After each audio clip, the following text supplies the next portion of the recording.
Paris, capitale du Congo libre. Madame, monsieur, peuple congolais civilisé, bonsoir. Eh bien, comme convenu, nous nous retrouvons pour la suite de notre partage. Ce soir, nous abordons le chapitre intitulé L'énigme du 18 mars 1977, contenu dans le livre Crimes de sang et pouvoir au Congo-Brazzaville, écrit par Albert Roger Massema, le président de la commission ad hoc assassinat de la conférence nationale souveraine de 1991 au Congo-Brazzaville. Pas une de plus, pas une de moins, je cite.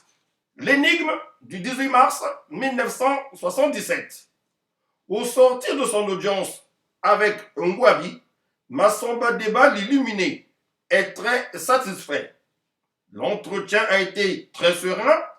Il a averti son hôte du danger qui le guettait et a accompli ainsi son devoir devant Dieu. De plus, il peut désormais mesurer le désastre et l'étendue des problèmes dans le pays et sait que le régime de Ngouabi est une impasse. Le moment venu, il fera appel à lui, ne serait-ce qu'en tant que Premier ministre. Dieu, qui sait faire les grandes œuvres, l'aidera. Et d'ailleurs, n'avait-il pas commencé comme Premier ministre? Ils sont réjouis et informent son groupe à qui il demande de persévérer dans la prière. De son côté, Ngouabi est aussi satisfait. Au moins, il a pu sortir des tracas quotidiens et se confier à un homme plus âgé, à un homme ayant l'expérience des affaires, qui a su surmonter les tractations du pouvoir et a eu le courage de partir quand il a compris qu'il aurait été inutile d'insister. Ngouabi, qui s'était mépris instinctivement des intentions de Massamba Deba à la première lecture de sa lettre, comprend alors qu'il s'agit d'un grand homme qui ne veut que son bien et celui de la nation. Ne l'a-t-il pas informé de ce qui se tramait dans son entourage, chose qu'il suspectait lui-même depuis longtemps? Comment a-t-il pu douter de la bonne foi de cet homme? Il faut dire qu'en 1976, un climat morose s'installe progressivement au sein de la garde et des milieux rapprochés du président Ngouabi. Non seulement la restructuration de la garde qu'il a initiée à la suite de son incident avec Onga n'est pas efficace en ce sens qu'elle multiplie des pôles de décision, mais encore dans ce pays où le clientélisme s'est installé, la course aux avantages matériels constitue la préoccupation de chacun. Aussi, lorsque Ngouabi est emmené, coincé par les problèmes financiers, à imposer une certaine austérité et à réduire les dépenses de la présidence, la quasi-totalité des éléments de la garde présidentielle qui ne justifiaient leur présence dans ce corps à haut risque que par la redistribution des miettes substantielles perd toute combativité et entraîne. Des demandes de mutation affluent. Quelquefois, Ngouabi de retour de randonnée tard dans la nuit trouve les sentinelles complètement endormies et sait que sa ceinture de protection n'est plus fiable. Et Wolo, le nouveau chef de corps, qui n'a plus de caisse noire comme son prédécesseur, perd le contrôle de la troupe et s'en plaint régulièrement. Du temps de Onga, les choses ne se passaient pas comme ça. Chef, s'entend-il souvent répété par ses subalternes. Ngouabi, informé, propose une politisation du corps qui ne verra jamais le jour. 3 jours seulement donc après cet entretien, Ngouabi reçoit tard dans la nuit un coup de fil du président Omar Bongo du Gabon, sans doute mis au courant par la SAC de Débizé et les réseaux Focar et Pasqua qui lui demandent de faire très attention. Mais Bongo reste volontiers évasif sur les dangers contre lesquels il veut prévenir son interlocuteur car il sait que le téléphone n'est pas à l'abri des indiscrétions. Il insiste cependant sur sa mise en garde et conseille la vigilance à son correspondant. Cette demi-confidence du président gabonais ébranle de plus belle Ngouabi qui vit depuis un certain temps des choses étranges dans son palais. son gros chien de garde vient de mourir dans des conditions louches. Un gros serpent et un petit animal ont été aperçus dans la cour, mais n'ont pu être retrouvés malgré des recherches minutieuses. Enfin, la foudre s'abat presque régulièrement sur le palais. Tout cela entame suffisamment son moral.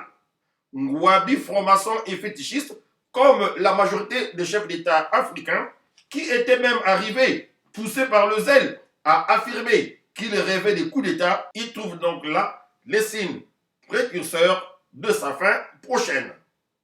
Le grand problème pour lui est de savoir d'où et de qui exactement vient le danger pour qu'il puisse agir. Impossible, car son frère Sassou, monsieur le ministre de la Défense et de la Sécurité, ne lui adresse plus de fiches d'information. Perplexe et convaincu qu'il est victime d'une grande machination dans son entourage, Marien Ngouabi requiert les services du sous-lieutenant Mboro, qui semble lui être resté très fidèle, et lui demande de surveiller discrètement ses proches parents et collaborateurs. L'après-midi du 9 mars 1977, Marien Ngouabi fait un cauchemar au cours de sa sieste. Un commando attente à sa vie et l'échauffourée s'achève par 5 morts.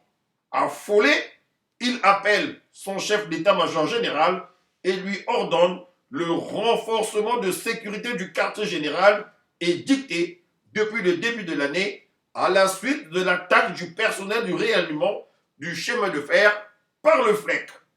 Le même jour, tard dans la soirée, il appelle le président Massamba Deba et lui expose tous ses problèmes, notamment ceux d'ordre spirituel. Après l'avoir écouté tranquillement, Deba lui recommande de se confier à Dieu et promet de l'aider efficacement dans la prière. Ne vous en faites pas, monsieur le président. Le bon Dieu vous sortira de ce guêpier. Rappelez-moi dans une semaine, nous saurons ce que nous devons faire, conclut-il. Malheureusement, ni Massamba Deba, ni Ngouabi, qui tentent de se rapprocher, ne se doutent qu'ils sont placés sur écoute téléphonique et que leur conversation, loin d'être secrète, a été enregistrée. Pas plus d'ailleurs qu'ils ne savent que Ibarra, l'homme que Sassou, ne pouvant cumuler les fonctions, fait nommer à la tête des services spéciaux et qui a assisté à leur entretien du 3 mars dernier, on a fait un compte rendu détaillé à son patron immédiat, Sassou, et à Yomi, qui fait office de chef du clan Kouyou.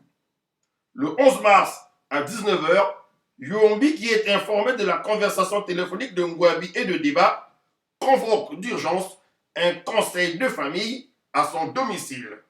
Y participent les grands du nord du pays, en dehors des hommes des plateaux, dont la position géographique prête souvent à équivoque. Ces derniers, issus du royaume Téké et ayant souvent donné des indices de modération, occupent le centre du pays et ont toujours entretenu des rapports pacifiques avec les Bakongo du sud du pays. Monsieur le Président, s'était écrié le procureur Jacques Okoko, parlant d'un témoin au procès de janvier 1978, même les Batéké cherchent à avoir le pouvoir dans ce pays. Phrase tout à fait symptomatique du complexe de supériorité entretenu par le sentiment tribal des hommes du Nord.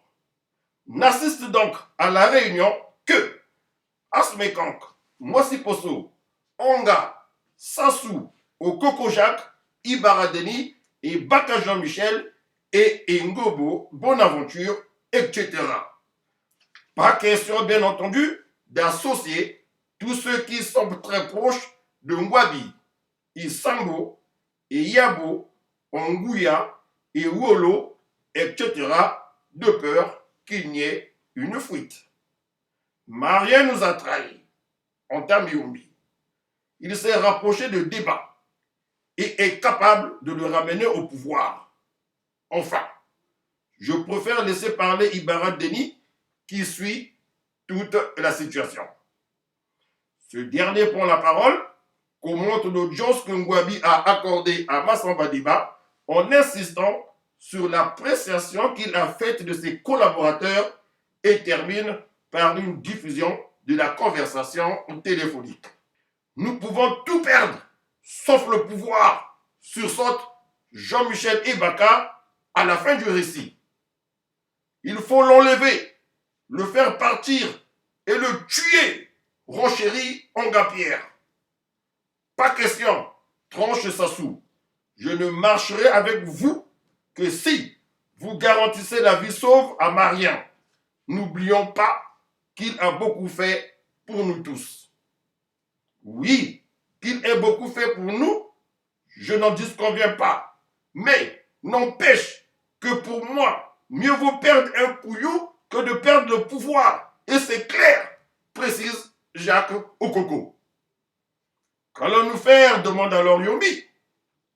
Ça, c'est l'affaire des militaires. Réglez-nous ce problème. L'essentiel, comme l'a dit le jeune Sassou, c'est que Ngouabi reste en vie. Sinon, comment l'expliquerons-nous au village? Les gens seront divisés et ça ne nous aidera pas. J'insiste là-dessus, conclut le vieux Asmekonk. Nos complices se séparent. De cette réunion, Ngouabi est aussitôt informé par Mboro, qui suit effectivement le groupe. Maintenant qu'il connaît les têtes d'affiche du complot que l'on prépare contre lui, il faut qu'il gagne du temps en louvoyant afin de pouvoir refaire son système de sécurité sans attirer l'attention des autres. Il faut donc les rassurer sur le fait qu'il ne cédera pas le pouvoir à Massamba Diba. Le 13 mars, il décide donc de jouer le jeu. Et au cours du meeting organisé à l'occasion du 13e anniversaire de l'Union révolutionnaire des femmes du Congo, il prononce un de ses discours musclés dont il avait seul le secret. Dénonce les menaces d'assassinat qui pèsent sur sa personne et incrimine l'impérialisme français et ses valets locaux d'en être les promoteurs. Il informe publiquement le peuple du fond de la lettre de Massamba Diba, rejette l'hypothèse de sa démission et affirme qu'il ne sera pas question de céder le pouvoir. Lorsque ton pays est sale et manque de paix durable, tu ne peux lui rendre sa propriété et son unité qu'en le lavant avec ton sang. Et plus loin, le pouvoir s'arrache, conclut-il, les yeux grandement écarquillés. Au cours de ce meeting, il y a un fait amusant.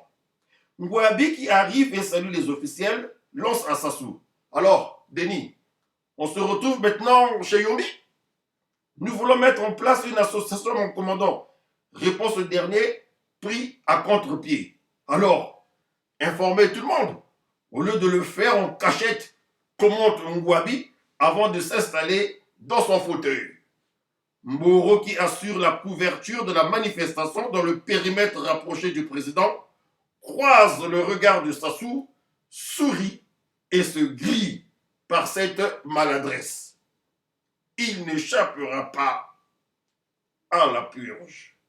Le meeting passé, Ngouabi appelle Massamba Diba dans la soirée, lui explique qu'il est obligé de jouer le double jeu et le rassure du maintien du rendez-vous pris en semaine. À la suite de quoi, notre groupe qui suit attentivement les faits et gestes de Ngouabi se réunit encore le 14 mars et décide d'agir. Un plan est élaboré après maintes débats. Les uns proposant une action dans le palais, les autres penchant pour son arrestation en dehors de sa résidence. Il faut le prendre dans sa résidence, devant sa femme et ses enfants. Je connais le terrain et je peux proposer un plan, suggère Anga. De plus, nous l'avons eu mystiquement. Ce sera facile, ajoute-t-il. Non, Il y aura trop de risques. N'oublions pas qu'il nous le faut vivant, précise Sassou.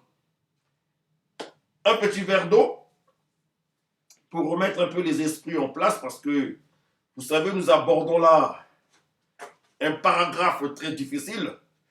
Alors, le seul moyen d'être lucide, c'est celui de pouvoir prendre une bonne gorgée d'eau.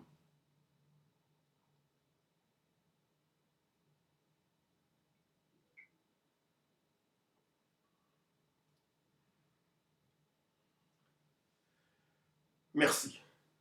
Dans ce cas, propose Yombi, je vais l'inviter à inaugurer le tronçon au Buya au Wando qui est presque achevé.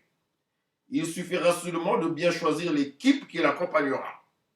Nous l'arrêterons sans problème et la signerons à résidence à Owando pendant que nous occuperons Brazzaville. Avez-vous pensé à la réaction de la population? Interroge Sassou. Comment serons-nous considérés par nos parents? Comme des traîtres, évidemment. Je crois savoir que Maria a encore la cote au village. Non, il vaut mieux que ça soit ici et nous l'expliquerons après aux parents. Il suffirait alors de dire que Ngouabi s'apprêtait à trahir la révolution, à remettre le pouvoir à Massamba Deba et que le haut commandement avait été obligé de l'arrêter. Et puis, je doute qu'il puisse accepter la proposition d'aller sur Obuya maintenant qu'il se méfie de nous. Que faire alors, Denis? Demande Ebaka. Je ne sais pas encore, répond Sassou. Je n'ai pas de plan précis. Ce que je sais, c'est qu'il faut agir vite, en tout cas dans la semaine. Il faut éviter que Maria ne se ressaisisse et ne bouleverse son système de sécurité. La première des choses à faire serait, à mon avis, de déstabiliser la garde, d'éviter une concentration des troupes autour de Marien, de créer une sorte d'activité de divertissement. On pourrait proposer l'organisation d'un festival sportif à l'occasion de l'anniversaire de son accident d'avion. Avance Ngobo Bonaventure. Cela fait exactement 1 an que le truc a eu lieu et le chef ne se doutera de rien. Bien au contraire, il s'en réjouira. Tâchez de le convaincre, reprend Sassou. Surtout, soyez prudent, car il ne faut pas qu'il se doute de quelque chose. Par ailleurs, il nous faut discuter avec l'étranger pour bénéficier de son soutien en cas de besoin. Il nous faut par exemple débloquer la situation avec les pétroliers afin de payer les salaires dès notre arrivée au pouvoir si l'on veut être accepté par le peuple. Le grand frère Ebaka ira dans la semaine en France pour cela. Golondele y a pris déjà des contacts sûrs. Ibara Deni ira dès demain en Côte d'Ivoire et informera le président Oufouette Boigny. Inutile cependant de saisir les chefs d'État d'Afrique centrale. Ils sont tellement liés et risquent de le prévenir. Le président Bongo a déjà tenté de le faire. Je me chargerai d'informer nos amis de l'Est en passant par les Cubains avec qui j'ai déjà des contacts. Nous agirons à la première occasion. Gardons donc le contact. Dois-je annuler l'inauguration de Bouya? Demande Yombi, qui n'a plus de contact avec l'armée et accepte donc de se fier à l'action de Sassou qu'il sous-estime. Après tout, c'est un cadet, de surcroît, moins gradé. Il ne peut travailler que pour moi. Et d'ailleurs, qui voudra d'un coureur de jupons à la tête du pays? Surtout pas, reprend Sassou, qui entend être au centre de l'organisation et s'imposer après. Marien risquera de se douter de quelque chose et nous aurons des difficultés à agir. N'oubliez pas qu'il m'a déjà interpellé à propos de notre dernière réunion. J'ai été obligé de répondre que nous entendons former une association. Sans doute, il nous fait suivre. Et je suis même sûr que c'est les lieutenants moraux qui s'en chargent. Enfin, on verra.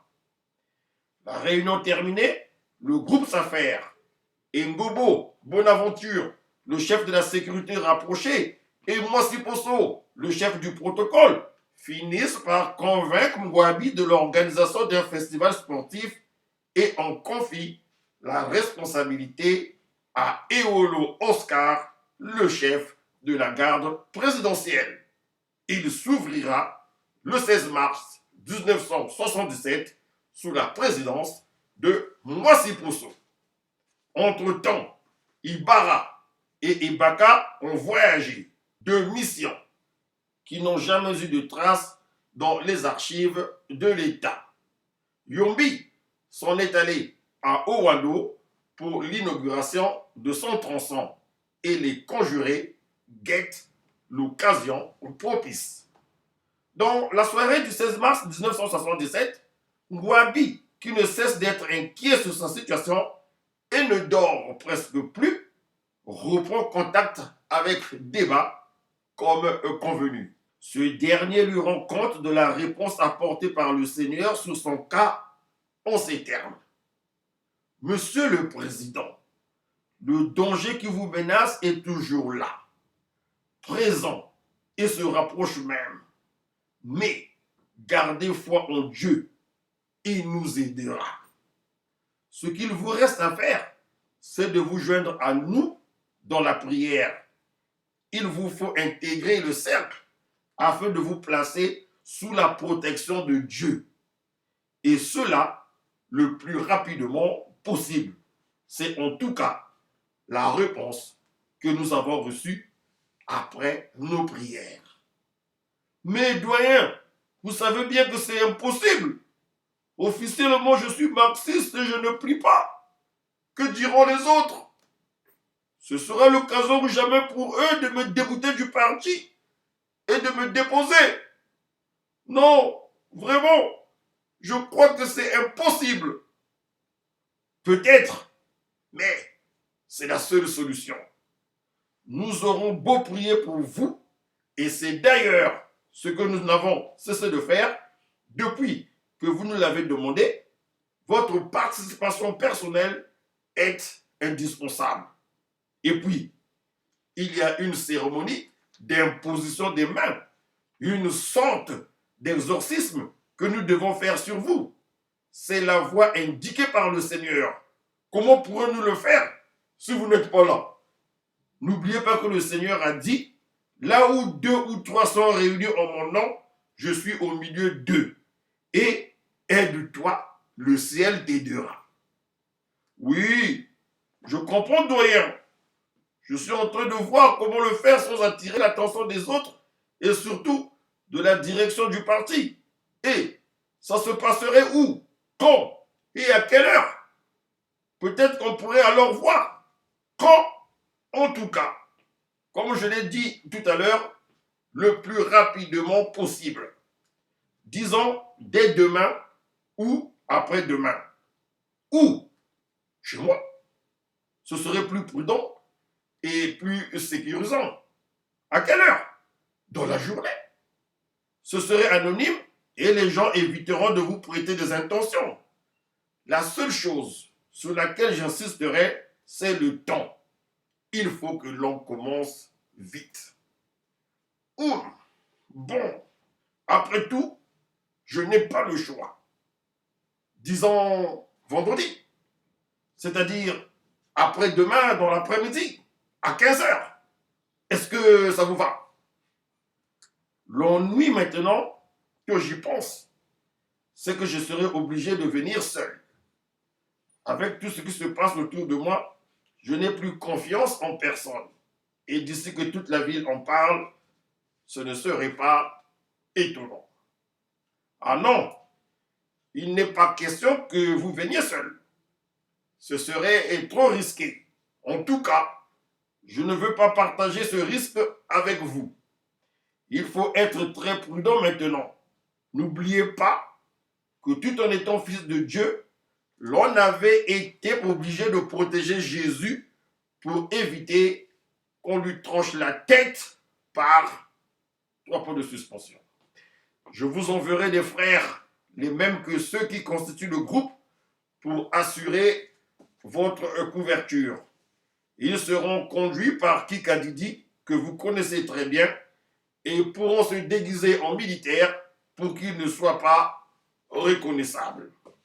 Ah, Hakim, oui, c'est un collègue, même s'il m'en veut un peu de l'avoir sorti de l'armée. Nous en reparlerons d'ailleurs, qu'il soit là entre 14h et 14h30. Je donnerai des instructions pour qu'on le laisse passer. Ok, monsieur le président, entendu comme ça. Bonne nuit et que la paix du Seigneur soit avec vous. Surtout, ne désespérez pas et remettez tout à Dieu. Merci beaucoup, doyen. Bonne nuit à vous également. Aussitôt, la machine de Sassou qui bénéficie de l'écoute téléphonique se met en branle. Il ne faut point autoriser cette rencontre avec débat et arrêter ce traître de Wabi. Mais comment procéder? Quel type de piège lui tendre? Pour répondre à cette embarrassante question, Sassou consulte l'agenda de Wabi. Aucune sortie n'est programmée le 17. Par contre, le 18, Wabi doit dispenser un cours à l'université. Mais il n'est pas possible d'y opérer. Merde, que faire alors? À force de creuser, youpi, c'est trouvé. Le calendrier des opérations militaires annonce pour le 18 un exercice au champ de tir sous la direction du capitaine Motondo. Ce jeune officier de la Likwala, sorti nouvellement de l'académie militaire soviétique, que Marien se propose de nommer chef d'état-major particulier à la présidence. Il serait en quelque sorte un conseiller militaire du chef de l'État et devrait réorganiser sa garde et sa sécurité. Tenant compte de la sympathie que Ngouabi a pour ce jeune, il se précipitera dès qu'il sera question de lui. On lui dira qu'il a eu un incident au champ de tir et il s'y rendra. Mais comment l'arrêter au champ de tir? L'endroit est désert et Ngouabi apercevra de loin le comité d'accueil qui sera mis en place pour la circonstance. Il pourra alors rebrousser un chemin. Et si on l'invite dans un domicile? Oui, mais ce domicile devra être vide si l'on doit éviter les témoins gênants. Et s'il est vide, Ngouabi risquera aussi de s'en méfier. Quelle impasse! Puis soudain, tiens, utiliser le même argument et l'inviter dans un hôtel, le Mistral par exemple, ou les Kunzu, directeur de la SICAP à Pointe-Noire, en mission à Brazzaville, est descendu. L'hôtel sera fermé toute la matinée pour des raisons d'État, afin qu'il n'y ait presque pas de monde, et nous utiliserons la chambre numéro 8 de l'Ekunzu pour lui tendre un guet-apens. Dans un hôtel et en plein jour, Marien ne se doutera de rien et tombera dans le panneau. Mais il faut veiller à ce qu'il vienne seul. Il faut donc l'isoler. Ainsi, Ngobo Bonaventure s'envole-t-il le 17 mars au Owando, où il doit récupérer l'épave de l'hélicoptère dans lequel Marien Wabi avait failli trouver la mort.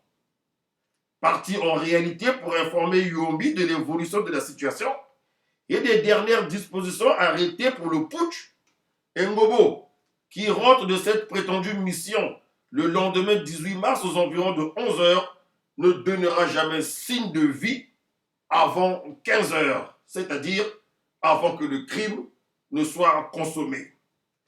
Selon Okemba, cette mission était pourtant décommandée.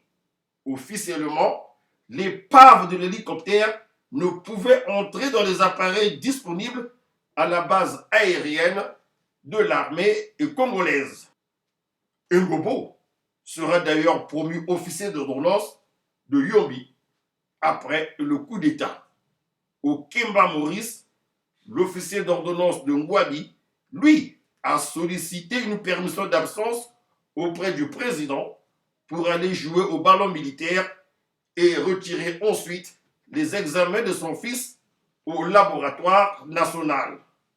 Après ces courses, Okemba, qui sera nommé quelque temps après directeur de la radio, puis attaché militaire à Moscou, aurait téléphoné à son service pour savoir si le président avait besoin de lui.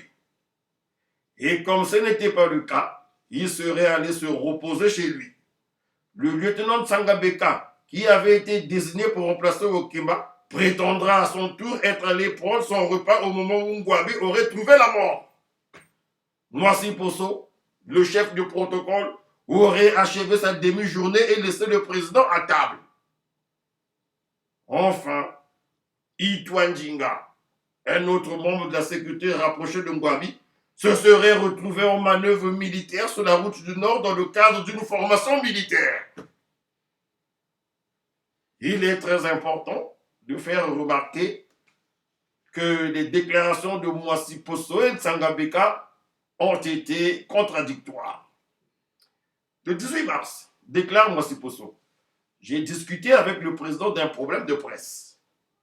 Nous sommes sortis de son bureau. Je l'ai accompagné jusqu'à sa résidence. Le président est allé à table. Okemba lui a amené à manger. Je lui ai dit, Monsieur le Président, bon appétit et à bientôt, et je suis parti. Il était 13 heures passées. À 14h10, déclare par contre Tsangabeka, le président a reçu un docteur qu'il avait fait venir.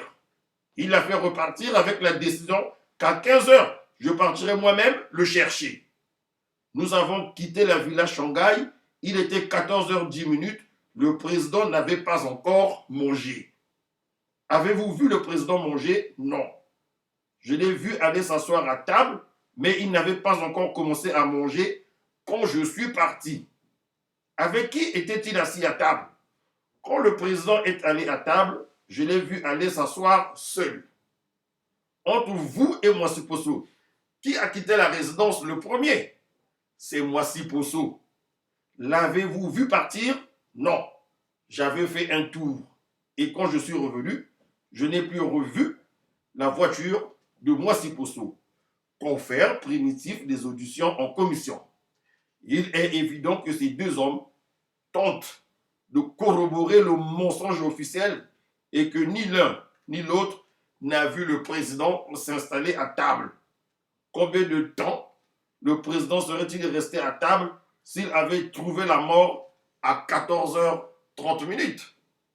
En somme, un véritable vide créé intentionnellement autour de Ngouabi qui ne s'en inquiète pas outre mesure puisqu'il lui facilite son rendez-vous avec Hakim. Ce qui arrange aussi ses protagonistes décidés à le prendre dans leur filet. Vendredi 18 mars 1977, à 9h, le président Ngouabi est allé donner son cours à la faculté des sciences de Brazzaville. Il est accompagné de Pereira, un beau-frère qui fait office de chauffeur, et de Tsangabeka comme aide de camp. Son cours fini, il rejoint directement son bureau. Il est 11h, passé de quelques minutes. Il signe son courrier et entreprend d'accorder des audiences. De 11h30 à 12h20, il reçoit d'abord le commandant Bia, chef d'état-major de l'armée de terre, qu'il a fait prévenir dans la journée par le capitaine Ntchetou et qui doit lui rendre compte de l'état d'avancement du document sur la réorganisation de l'armée qu'il lui a demandé de concevoir.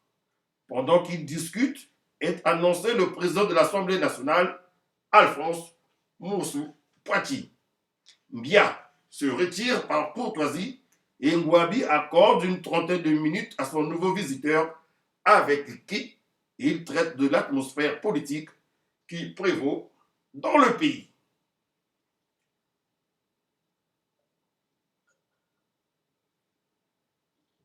Veuillez m'excuser. Peu avant 13 heures, Ngouabi reçoit le cardinal Émile Bienda que Moissi Posso a introduit avant de s'éclipser furtivement. L'archevêque de Brazzaville est venu solliciter la restitution au clergé d'une concession appartenant au couvent Javoué et expropriée par l'État congolais après la nationalisation de l'enseignement en 1964. Cependant, l'entretien ne dure pas, car 10 minutes après, le président reçoit un coup de fil de la part de son ministre de la Défense. Décroche le téléphone et suit son interlocuteur. Son visage s'assombrit et il coupe la communication en disant « Bien, j'arrive tout de suite ». Marien Ngouabi, qui semble abattu par la nouvelle, convient de lui communiquer, rejoint le prélat resté assis au salon et s'excuse en ces termes. Monseigneur, je m'excuse d'être obligé d'interrompre notre entretien. Je vous recontacterai, mais vous pouvez être tranquille.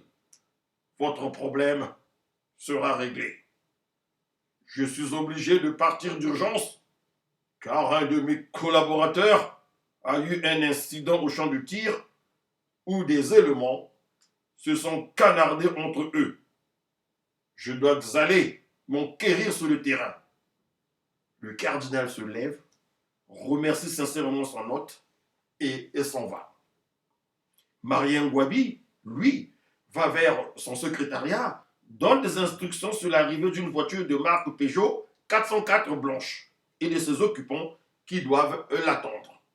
Il demande à Tsangapeka d'aller décommander le rendez-vous pris avec le docteur Lomina, mais au courant en tout du message du ministre de la Défense selon lequel le capitaine Motondo aurait eu des problèmes avec la troupe au champ de tir et se serait réfugié à l'hôtel Mistral.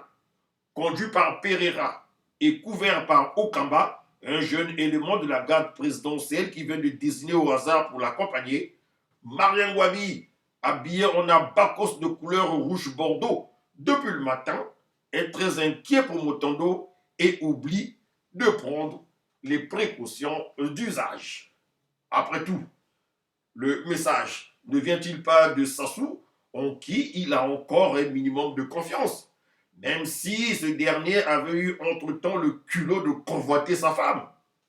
D'ailleurs, il ne croit pas que Sassou pousserait le bouchon jusqu'à le déposer. Il est beaucoup plus intéressé et préoccupé par les affaires de Jupon que par le pouvoir. Yomi, oui, mais pas Sassou.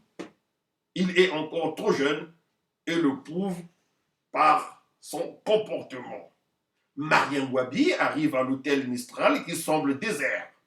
Dans la cour, 4 voitures anonymes, dont celle de Moissi Posso. Le président Ngouabi ouvre la portière et descend promptement pendant que le chauffeur se gare et attendant là le retour du président. Devant le perron apparaît les Kunzu qui vient à sa rencontre. « Alors Justin, où sont-ils ?»« Ils sont dans ma chambre, chef, au premier étage. »« Que s'est-il passé ?»« Je ne sais pas exactement, chef. » Les deux hommes discutent, entrent dans l'hôtel et gravissent les marches, suivis à environ 5 mètres par le jeune Okamba qui, par respect, reste à l'écart de la conversation. Devant la chambre numéro 8, les Kunzu ouvrent la porte et invitent le président à y entrer. Ce dernier, qui ne se doute de rien, trop préoccupé par la situation de son poulet Motondo, franchit ainsi le corridor de la mort, tandis que les Kunzu referment la porte derrière lui. Le garde restera dans le couloir. À peine rentré, Ngouabi se retrouve devant un groupe d'hommes dont il perçoit tout de suite les mauvaises intentions puisqu'il tente de l'encercler et dans lequel il reconnaît Onga, son ennemi juré, et Carlos, le médecin cubain, en compagnie également de Moissi Posso. L'effet est total et le piège implacable. En une fraction de seconde, il comprend qu'il est tombé dans un traquenard et demande à Lekunzu, qui se tient debout à la porte en pointant Pierre Onga du doigt. Mais qu'est-ce que ce fou fait ici? Il esquisse un geste pour dégainer son pistolet, mais trop tard, ses assaillants lui tombent dessus pour le maîtriser, tandis que Onga, dans sa fureur démoniaque, sort son poignard et l'enfonce sur Mwabi à la hauteur du cou en criant « Je t'avais prévenu! Je ne suis pas fou! Et tu ne le répéteras plus jamais! » Le sang gicle et Onga, emporté comme un véritable fou, continue à poignarder Mwabi dans le dos en dépit de l'instruction formelle reçue de le prendre vivant.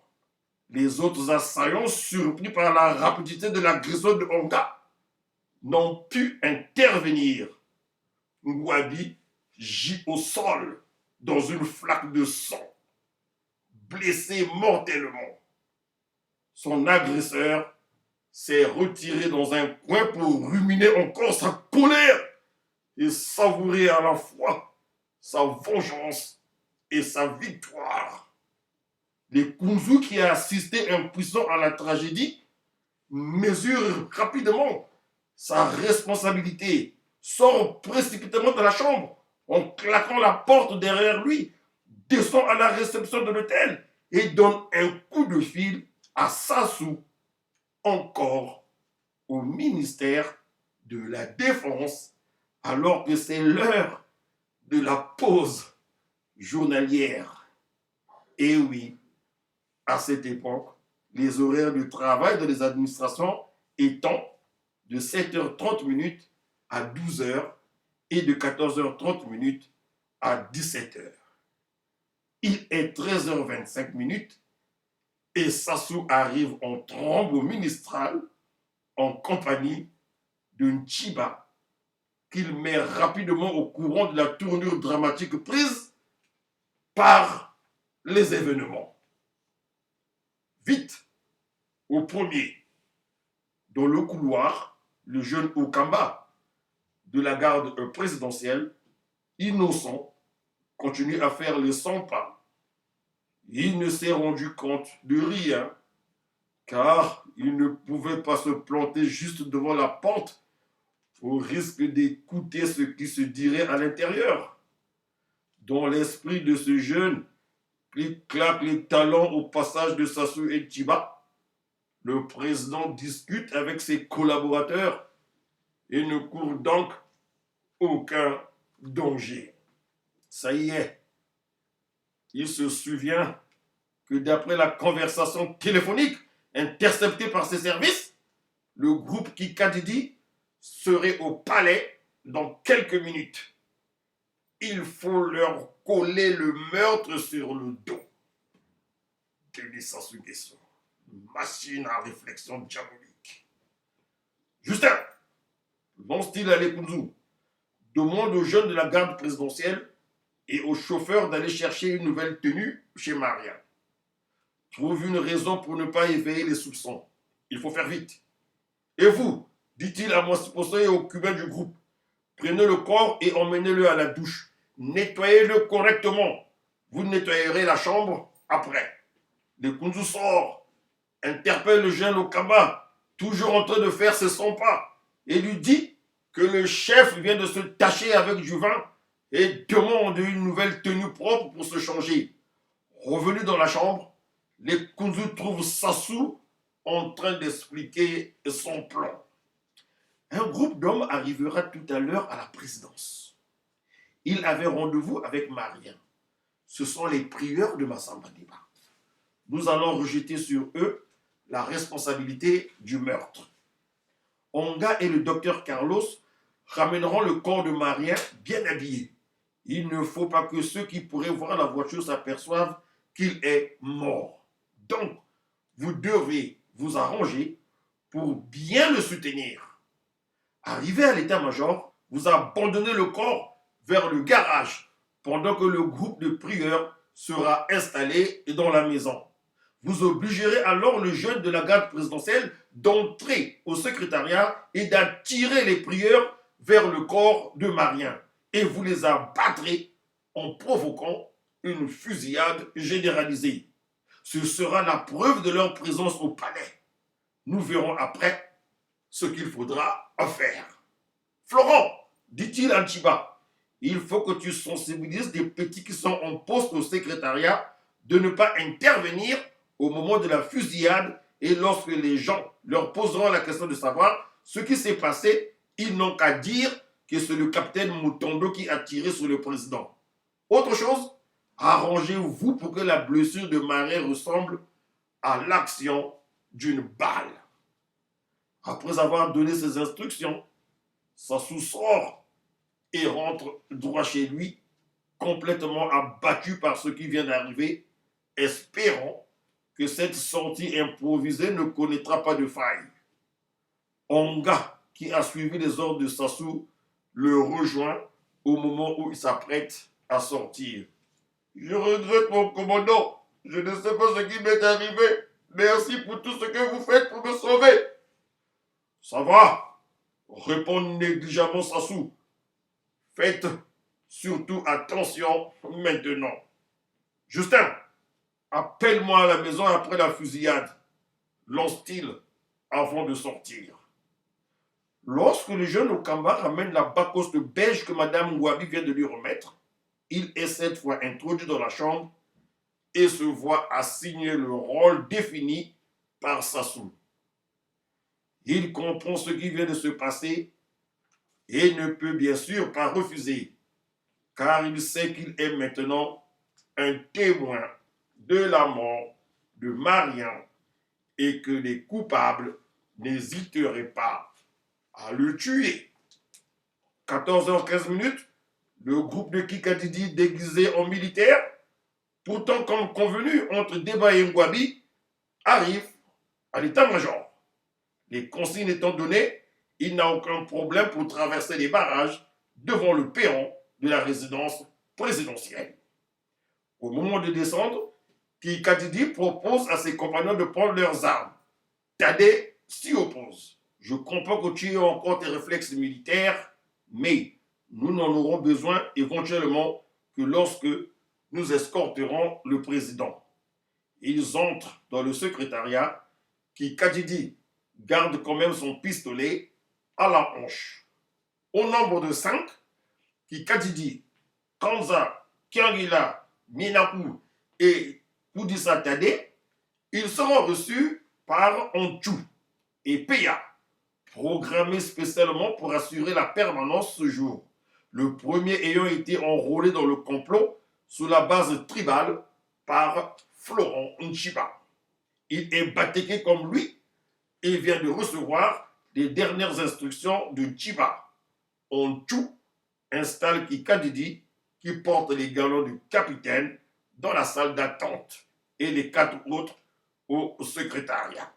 Nkomo et Eluo se trouvent dans le bâtiment annexe vers la villa à Shanghai.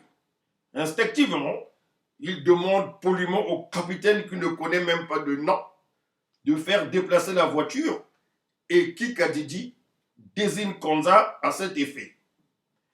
Le président est sorti pour une urgence et a demandé qu'ils l'attendent, leur a-t-on fait croire. Rien donc ne peut les inquiéter. La journée est ensoleillée et calme. Les parents de Marie ont pris leur repas et se reposent. Les 2 belles-sœurs et la nièce discutaient des futilités juvéniles au salon. Le petit Marien est allé prendre sa douche à la piscine, tandis que ses frères cadets jouent dans les chambres. Vous me ferez signe lorsque le président sera là pour que je descende, lance à ses sœurs Madame Ngouabi qui monte péniblement se reposer à l'étage. Elle est à terme d'une grossesse et très fatiguée.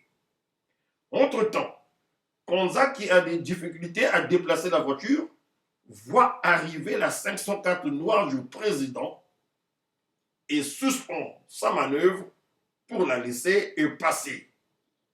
Il est 14h25. 5 hommes sont à bord de la voiture.